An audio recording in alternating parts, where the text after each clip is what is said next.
to you by the Las Cruces Sun News. This is Straight Shooter.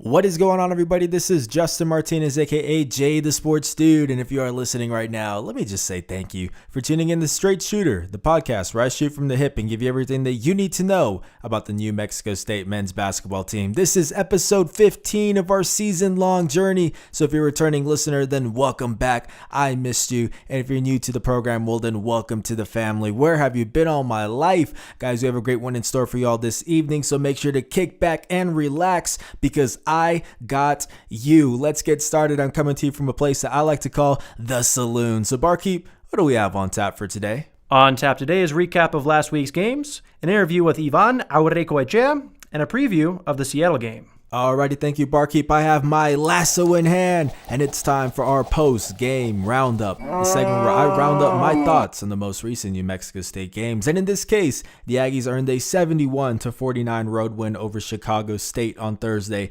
followed by a 67-61 road win over UMKC on Saturday. So here are my takeaways. My first one comes from the win over Chicago State, and it's that the Aggies still have bench scoring despite all the injuries. It's just going to be a matter of getting it consistently. Now, that six-man role has changed a lot for the Aggies throughout this season. Jabari Rice, Johnny McCants, Evan Gilliard II, and most recently Terrell Brown before the injury to Trevelyan Queen. All of these guys were embracing that six-man spark off the bench role, but now all four of those players are in the starting lineup with this shortened rotation, and that's taking a toll on the team's second unit scoring. Now, in New Mexico State's 3 games leading up to this one against Chicago State, the team was only averaging 10.3 bench points per contest, but that changed against the Cougars thanks in part to Sean Williams, the junior sharpshooter, erupted for 15 points on 4 for 9 shooting, 3 for 7 from deep, and 21 minutes off the bench. He's been streaky this season. That has probably been the biggest knock on his game. Also, his minutes have been streaky, but anyways, he was not alone in this one. All 6 players that came off the bench for New Mexico State actually got on the scoreboard,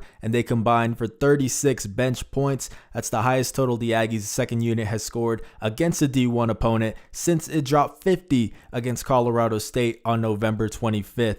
Of 2019. Now, that's a great sign for New Mexico State moving forward, and even though they're not going to do this every night, 36 is a lot of points. Just having that second unit maintaining that aggression is going to be big for the Aggies. But now, let's get in the roundup number 2.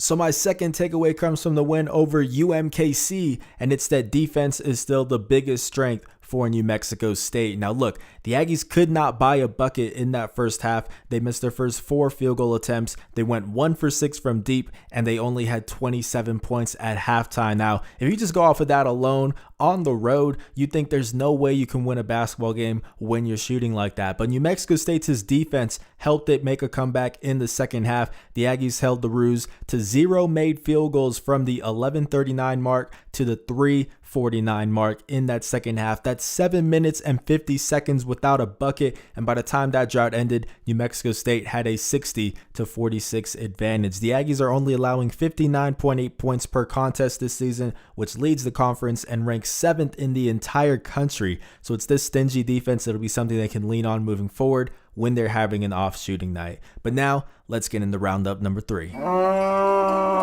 So my third and final takeaway comes from both games, and it's that New Mexico State is getting back to its ways on the offensive glass. Now, entering this week's games, the Aggies hadn't gotten double-digit offensive rebounds since their conference opener against Cal Baptist. That's 7 straight games of single-digit offensive boards, but New Mexico State got 10 in each game against Chicago State and UMKC. And yes, while that is just barely double digits, it still makes a difference. In that game against the Cougars, the Aggies were plus 13 in second chance points, and in the game against the Roos, they were plus 8. That can decide a lot of contests, especially in that UMKC game where New Mexico State only won by 6 points. So we'll see if the Aggies can keep that going for the rest of the season because they have the players to make it happen, guys. Ivan Aurrecoechea is a beast on the glass. Johnny McCants seems to be getting at least 2 putback dunks every game at this point, and Jabari Rice actually has the best offensive rebound percentage amongst all guards in the WAC. This can be a really big advantage for the Aggies if they just keep at it for all 40 minutes.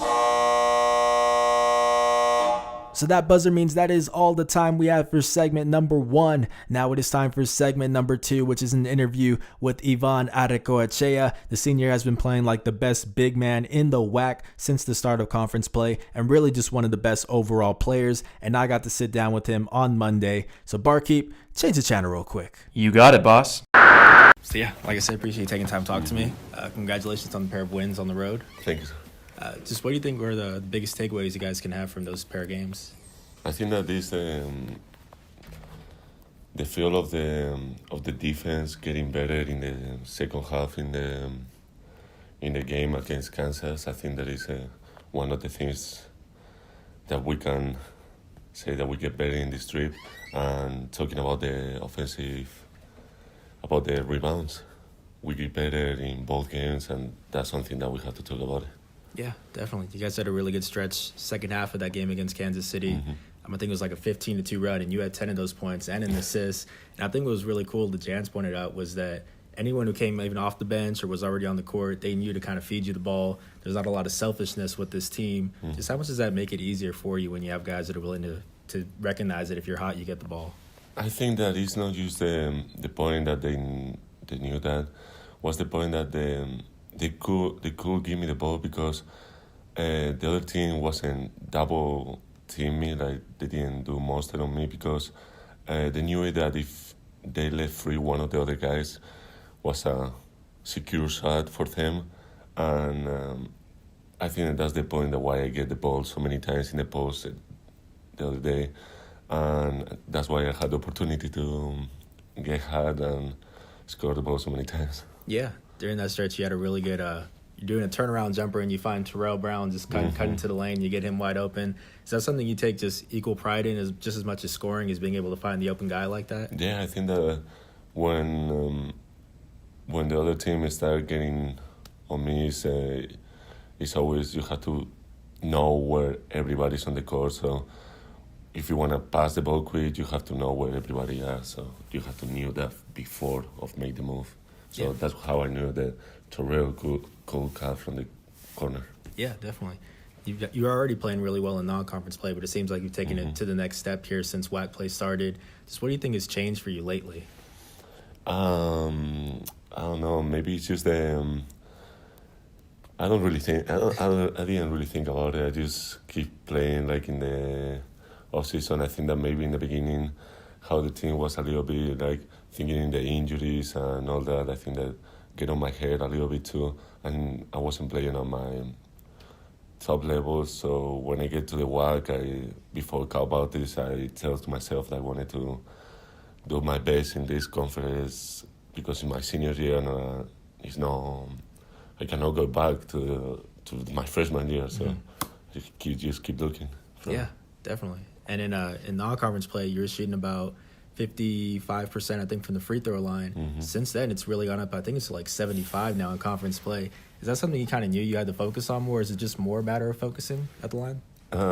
It's not just me. I think it was everybody on the team. That Coach Jazz, Coach Miller, that Coach Miller always be helping me. And let's go shoot some free throws. He always stuck with me that how better will make me knock those free throws down and how good will be for the team. So it's something that I'll be working out before non-conference and in conference. So happy that the trust in the process. Yeah, it's paying off. It's paying off. Now you guys have about a week and a half where you're going to be here at home. Finally, after being on the road, it seems like it's been back and forth on the road, here at home, but now you guys have a good stretch where you're really sleeping in your own beds, practicing you're on the courts. How much are you looking forward to being able to play in front of the home crowd for 3 straight games? I already said it after the game, and we excited because we know how the panel get, how the people is excited Las Cruces when we get back to play in the panel, and it's something that is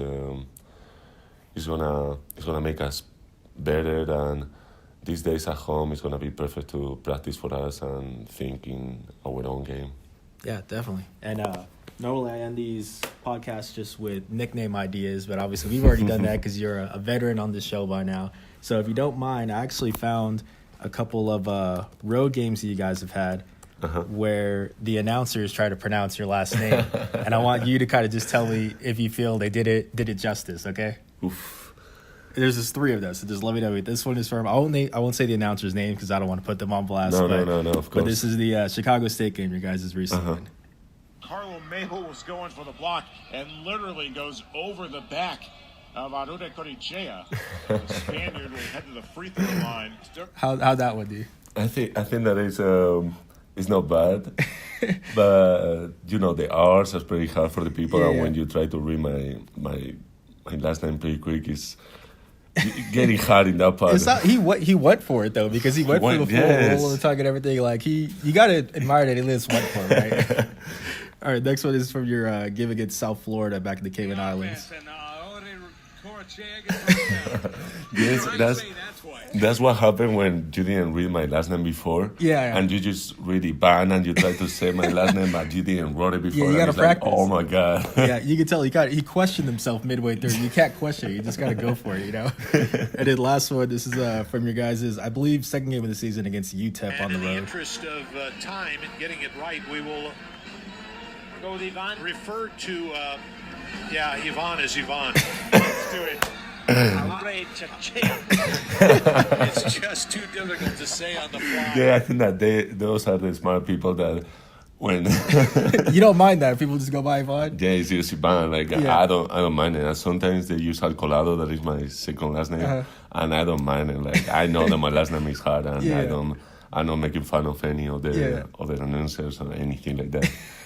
Well, that's all that I have, man. I appreciate it. Thank you so much. Yeah, man. Best of luck this week of these games. So that was Ivan Aurrecoechea talking about his recent stretch of outings and where he feels his game is at right now. In case you guys don't remember, Ivan was actually the first guy I suggested nicknames to, I think back in like episode 3 or something like that. So I just figured getting clips of commentators trying to pronounce his last name would make for a good substitute this time around. Shout out to him for playing along there. But that is going to do it for segment number 2. Alrighty guys, so now it is time for segment number 3, which is a preview of New Mexico State's upcoming home game against Seattle on Thursday at 7 p.m. The last time these two teams faced off was on January 18th in Seattle, where the Aggies earned a 75-67 win. The Redhawks are 12-12 this season, 5-5 in WAC play, and here are their players that you need to know about. The first and most obvious one is Terrell Brown, a 6'1" junior who is the best scorer in the conference right now. The veteran point guard leads the WAC with 19.2 points per contest in conference play on 36.5% shooting from the field. Now, he isn't a knockdown shooter, but this guy is one of the best floaters out there. He has a great touch around the rim, and he's a really strong finisher despite being 6'1". Now, Brown dropped 25 points on the Aggies in the first meeting of the season on 11 for 21 shooting, and you better believe he's going to be taking plenty of shots again on Thursday because this offense runs through him. Now, even though Evan Gilliard II has been starting for New Mexico State at the 1, Sean Buchanan has actually been averaging 22 minutes per contest in the last 5 games, and I think he'll be in that same PT range on Thursday because he really is the Aggies' best bet to contain Brown. So that is my duel of the game.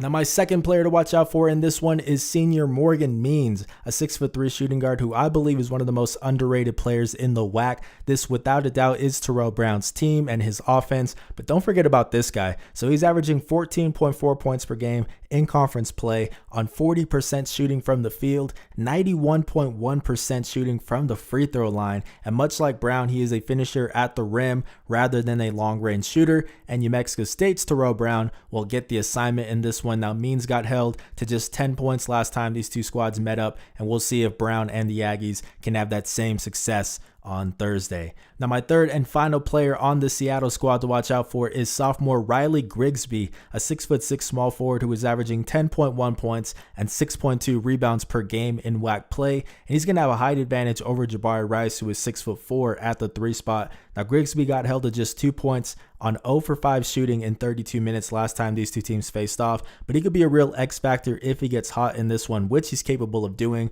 and if he can take some weight off the shoulders of Terrell Brown and Morgan means, that's going to be really big for the Redhawks. But now it is time for my key to success, and that is for New Mexico State to go to work down low, but it can't just be Ivan. So the Redhawks are shooting just 43.1% as a team from inside the arc this season, which is the 9th worst percentage in the country. Meanwhile, the Aggies are 26th in the country with a 2-point percentage of 53.8. Now, like I said, we know that Ivan is going to lead the way, but I'm also looking for Johnny to get involved in this one. The redshirt junior went scoreless in the Chicago State game on 0 for 1 shooting, and he also had 3 points in the game against Cal State Bakersfield on January 30th on 1 for 2 shooting. So the Aggies need him to stay aggressive and make it hard for the Redhawks to commit to double teaming Ivan down low. But now it is time for my prediction, so can I get a drum roll, please? Alrighty guys, so for this one, I'm going with New Mexico State by a score of 74-65. Now it's going to be a battle, but I think the Aggies have the Redhawks beat on defense, at the 3-point line, and inside the arc. Throw in home court advantage, and I think New Mexico State will prevail to keep its win streak alive. But that is going to do it for episode 15 of Straight Shooter. Thank you so much for listening. Please leave a like, a retweet, a comment, or any sort of feedback depending on what platform you're on right now, guys. I really do appreciate the support. This has been Justin Martinez, aka Jay the Sports Dude, and I'll see you guys next Monday. I'm out.